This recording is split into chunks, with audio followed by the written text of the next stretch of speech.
Left-wing organization known as ACORN is finding itself in some serious legal jeopardy today. The group itself, along with some of its members, now being named in criminal charges of voter registration fraud. These charges stem from investigations in Nevada and Pennsylvania, and they may not be the end. There are still open investigations into voter registration fraud in at least a half dozen other states. Joining me now is former ACORN employee Anita Moncrief. Anita, good morning to you. Good morning, Megan. You've made headlines recently because you were with this group for several years, and you are a self-described liberal. But you have come out and said some things about ACORN that are not flattering to the group. Now they're trying to dismiss you as sort of disgruntled. But you can personally attest to the fact that this group has crossed the legal line in more than one case. Exactly. ACORN actually goes after its own members. It uses its members because they are poor and marginalized communities in order to build their coffers. They use these voter registration programs to cause chaos at the offices and then to drive the people out to the polls by saying they're trying to take away your rights. The Republicans are trying to keep black people from voting. It's all a massive ruse. What they're really committing is funder fraud. These voter registration drives garner up to $28, sometimes $30 million a year. Right, and that's how they get their money from the federal government, because they show them they can get people out to the polls and so on. But Anita, let me ask you this: in Pennsylvania in particular, now they've been charged not only with voter fraud, but the quota system is under attack, saying, listen, when the workers come in, you give them a set number that they have to have filled out by the end of the day. And that leads to fraud, because sometimes you can't get 20 people to sign up. And so, you know, Joe, the ACORN worker, sits there and he just fills in random Mickey Mouse and so on and so forth. Is there or is there not a quota system in place at ACORN?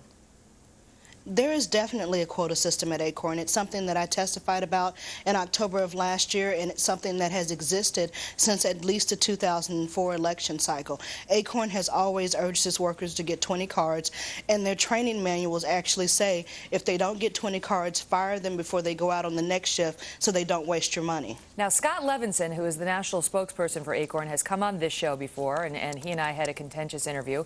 Last week he was on Glenn Beck's program, and they had a very contentious interview. He says he has denied that the quota exists and has basically called people who level those accusations just hate mongers, saying that they don't get ACORN. Here he is. Our viewers remember this guy. So he's denied that the quota exists. That's just not true, Anita? It's an outright lie. ACORN has been denying that they are throwing their employees under the bus by putting them out there and letting them get indicted, when they are actually creating a culture of corruption. There's been cases where they say that head organizers have watched these workers fill out these cards and turn them in. ACORN has always been aware of what's been going on.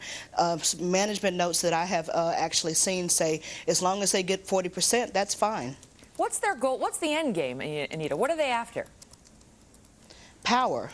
Not power for the communities, but power for the organization. They have planned for the 2008 election cycle for a while, and what they wanted to do is strategically place themselves to where they could lobby for things that would become favorable to ACORN, so they would be able to get stimulus money or money from the housing recovery. Is there any question in your mind that this group is working solely to get Democrats elected? In other words, it's supposed to be nonpartisan. People forget that because ACORN is a nonprofit. But is there any question in your mind that this is a partisan entity?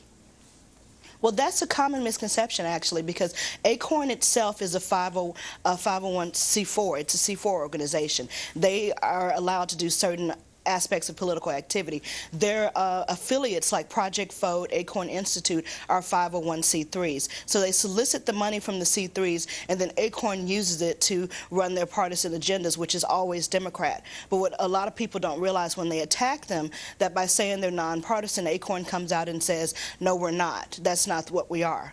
So it's something that people must realize. They are a C4, and they use the other entities to funnel money into ACORN. I understood. So it's sort of a web that they have going. Let me ask you before I let you go. I want to talk to you about the New York Times, because I know that there have been headlines about this, and you've talked about this. You say that the New York Times is actively working to cover up some of the bad press that's come out on ACORN. That is true. I worked with a reporter, Stephanie Strom, for several months in 2008.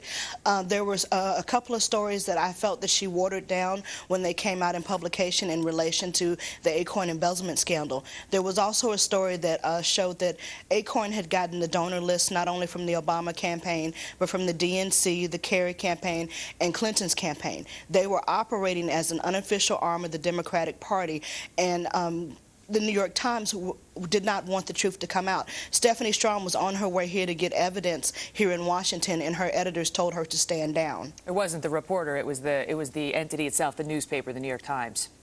Correct. I gotta go, but I want to ask you before I go, Anita, what should happen to ACORN in your view? ACORN needs to be investigated, and almost everyone at the top level needs to be removed. The ACORN local offices do a lot of good work, but ACORN National has become corrupt and almost like a cancer on American society. You know, I know that there were calls as recently as last week for some sort of investigation into this group, and those calls were rejected at the congressional level. There's a lot of power that group has among some lawmakers in particular. Anita, good for you for your courage for speaking out. We appreciate you coming on. Thank you, Megan. All the best. Hey, Fox News alert, major developments in the case of an American journalist jailed in Tehran, Iran. We are now